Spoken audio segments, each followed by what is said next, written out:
every day. The town is full of predator, don't turn a little prey. I flip $1 million out of nothing, make them feel a certain way. Hoping that the switch. What's good, y'all? Fisk Vegas, the hardest voice of sports. Go ahead, hit that like button and subscribe to the Fisk while you at it. Y'all know what time it is. If you ain't with it, you best get with it. Now let's rock. Listen, hit that sub button. Hit that sub button. Join this Fisk Unit army and get Fisk Unit tough. Alright, we back. Alright, you know what I'm saying? We back, man. It's been a bye week, and it's been chill, all quiet on the Giants front right now. I did a live stream, couple live streams for y'all, did a Knicks video for y'all, but we back. You know what I'm saying? I know y'all miss Big Fisk. But anyway, let's get to the business. Understand something.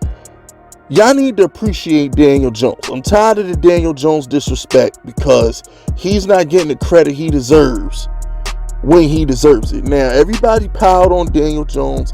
Look at the fumbles. Everybody piled on Daniel Jones. Look at the touchdown percentage and all this other crap, right?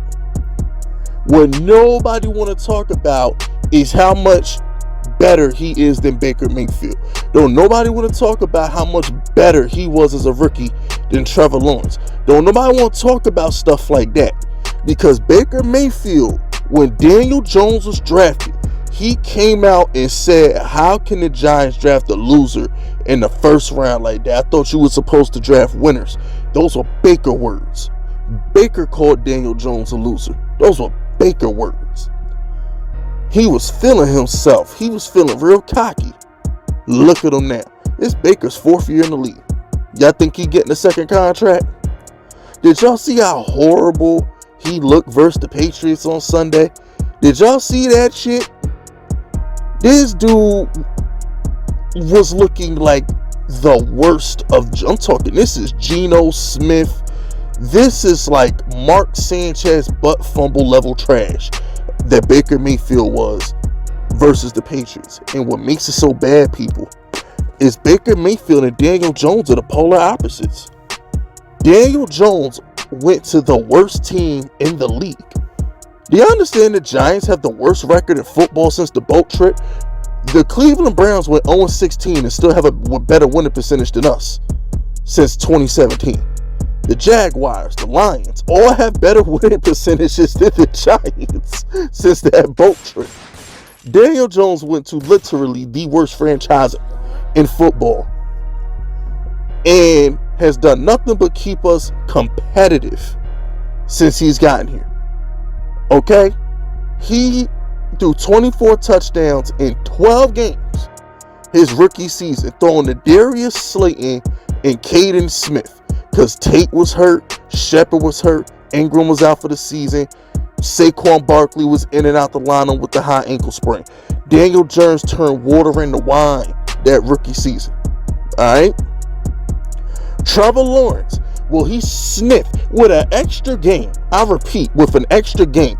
So he'll have 5 more games than Daniel Jones did. Because Daniel Jones only played 12 games. Trevor Lawrence in 17 games. Will he sniff 24 touchdowns this year? Will he sniff it? This is the same guy who has 60 passing yards through 3 quarters on Sunday. He has 60 passing yards through 3 quarters on Sunday. But we're gonna keep this in its proper context. Baker Mayfield, back to what I was saying before I spoke on Trevor. Baker Mayfield, although he went to an 0-16 team, what falls into his lap?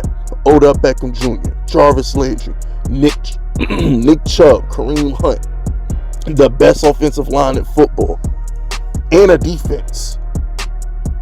What doesn't Baker have?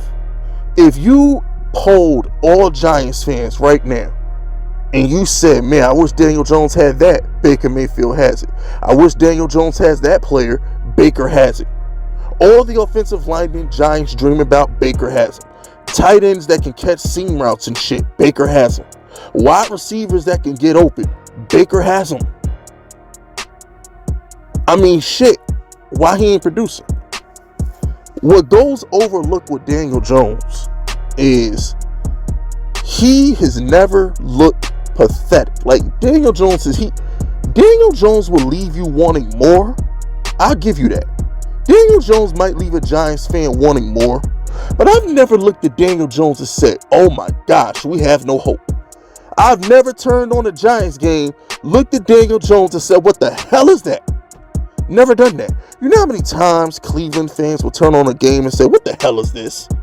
You know how many times like Jacksonville fans turn on the TV and say, shit, Blake Bortles put up better numbers than this guy. Listen, one of my friends, my co-host, is a Jaguar fan.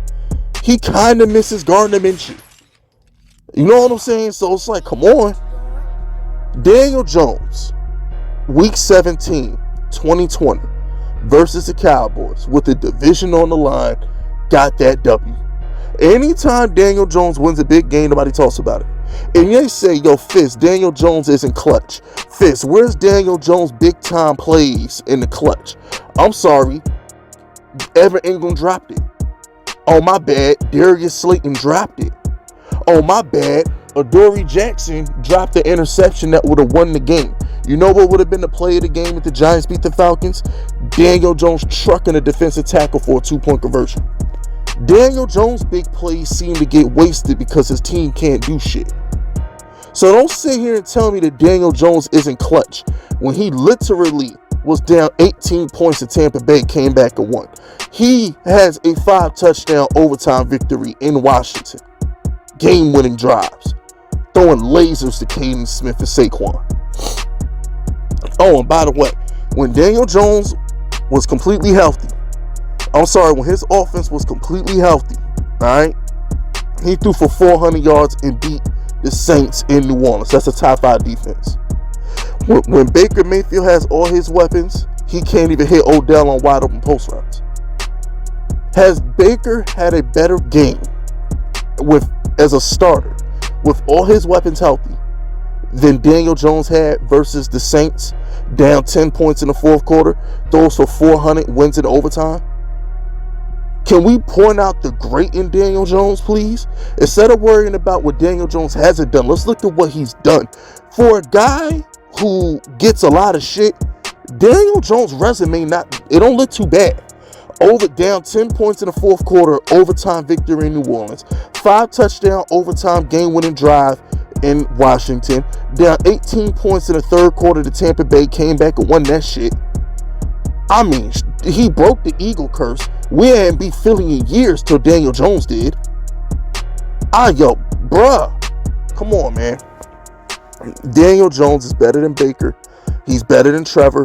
I personally think he's better than Justin Herbert. You got Dan Orlovsky on Twitter.